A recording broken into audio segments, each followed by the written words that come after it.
Billy Bam is my great-great-great-grandfather.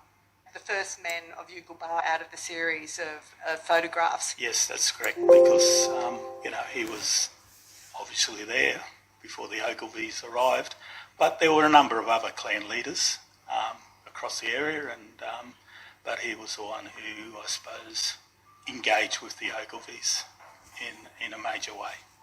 And so what way did he engage with the Ogilvies? Well, the first stage was to not engage with the Ogilvies, because what happened was there were massacres. Around the same time was the Mole Creek massacre up in Inverell, and then there was a massacre just outside of Yugelbar, at Tabulum, and the people that come to, I suppose, respond to that killing actually camped at Yugelbar the night before they all rode out and slaughtered some of our families in that reprisal. So what happened was Billy Bam decided that the chaos was happening down on the plains, and so he took our family up into the mountains and stayed right away from what was going on, because the cedar cutters and the squatters and that were taking the land and cutting down the trees, and you never know what could have happened. So he decided to take our family up into the mountains away from the chaos. Edward and Fred found him up in the mountains and they had a conversation, and that conversation's recorded in the Squatters Castle book, and that was published in the Sydney Morning Herald in 1842, I think, and that was a meeting. And really, if you look at it, Edward Ogilvie recognised our native title, and he said, look, I want the pastures and the water, and you can have the trees and the animals and the bush honey and stuff like that. So in a way he recognised it, and he said, if you approach my camp, can you lay your spears and boomerangs down when you approach me? And in a way they reconciled them and kept peace across the land. So I suppose my great-great-great-grandfather played a major role in that settlement and peace with the Ogilvies. Not to say things didn't happen, but our family kept our side of the bargain. But, I often think back about Billy and say, I wonder how he felt, because once Edward went down and signed over the land, well, he was no longer in power.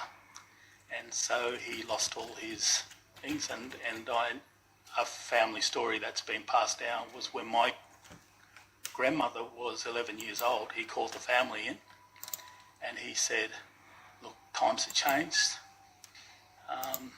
These white people are here to stay, and I want you young people to go off and learn how they think and bring that information back to the family. And I suppose that's something our families applied to the thing. And in my case, I went off and learned business, and so I bring that information back to my family about how to run businesses and structure themselves and still keep our culture strong. And my mother's youngest sister was the first Aborigine to graduate. Her name was Margaret Williams-Weir at Melbourne University in 1959 with a diploma in education, so she's recorded as the first Aboriginal to come through. And she was a lieutenant in the Canadian Navy as well, so these are two Billy Bam's descendants. The second man profiled in the exhibition is the Honourable Edward David Stewart Ogilvie. His descendant, Bill Ogilvie, is here today. I just talked to Rod Williams, whose great-great-great-grandfather is the first man in this exhibition, but your ancestor is the second man. What Edward Ogilvie did was just mind-blowing, to be honest. There were so many aspects to his life. He did so many amazing things. He had such courage. He was so aware of the environment he was in and dealing with the Indigenous people. It was hard on them, but he came to a compromise that really did seem to work, and that was unusual. And I don't think the Indigenous people were ever victimised by him. There were problems, yes, but that's a part of our history. But there's so much he did, I can't cover this in 5 minutes. But he is the man that's credited with opening up that section of the Clarence River, is that correct? Yeah, it is, yeah. No doubt about it. And of course, that occurred around 1840, and once again there was a shocking drought then.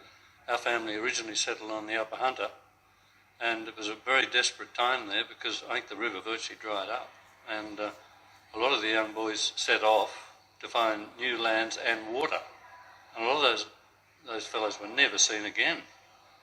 But partly because he set off with a local tribesman and his brother and another European, they managed to survive coming through this incredibly rough country to the headwaters of the Clarence River. And they ended up eating birds. It was a desperate, desperate trip. And when we flew up yesterday from Denman directly to Yugelbar, we flew over that country, and when you look down on it, how they ever got through on their horses, it was a hell of an effort, apart from anything else he did. But he lost his brother, of course, at a very young age, and that was shocking, because they were their friends and companions, and it must have been a very hard task when he had no other family up here. But he went on and did a lot of things. But sadly, that saga came to an end, and not very happily for Edward, because his son didn't want to take it on for a whole lot of complex reasons.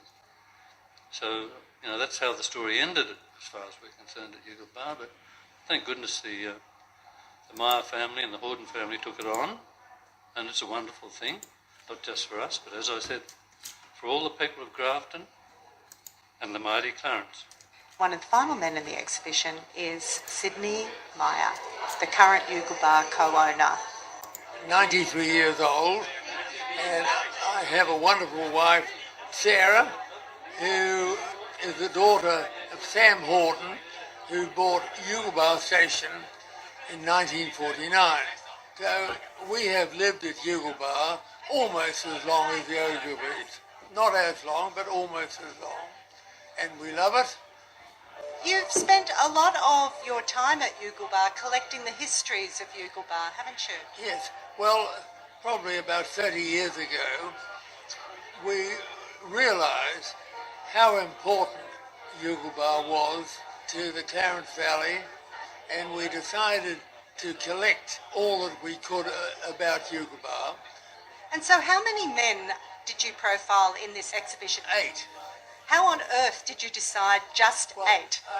I didn't do it. We have the 2 archivists here, and it was their job. And they had a difficult job because they could have chosen from the 8, maybe 20, all of whom played a key part in the building and development of Yugelbar. How they did it, I don't know. I was very flattered to be included in the 8. And Sarah was included 3 years ago in the 8 women. So, and I think it's fair, she has played a much larger part in Yugelbar than I have, but I've certainly played a role. It's great, the history's told, and if you would have thought about this exhibition maybe 10 or 15 years ago, well, Tilbilliban mightn't have even been there as one of the men. So, that's a change for history, that they have put my family up as one of the 10. But, at the end of the day, we look at what descendants of Yugelbar get out of the land and what did we get out of the land. But, I think Australia needs to understand that we're not part of the Constitution. The country's never signed a treaty with us, even though Tilbilliban played his role in keeping the peace up there, but there was never any treaty. Where do Aboriginal and Torres Strait Islander people fit? And I think that's something that Australia needs to consider, because we're still asking that question.